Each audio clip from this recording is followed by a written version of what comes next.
Hi guys, I'm Mario and today we'll talk about how to fix battery draining on Android devices. So let's get started. It's very simple. Just open settings. Up now, type battery. Here we select battery usage. Here you will find all the apps that work on the background. Find all the apps you don't care if they work perfectly in the background.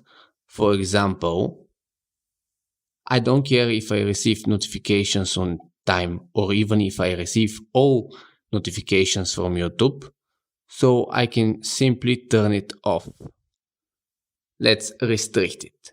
Restrict battery usage while in the background. App may not work as expected, notifications may be delayed. So I will do that with other apps. For example, I won't do that on Viber because my notifications there are really important for me, but I will do it on Chrome. That's it.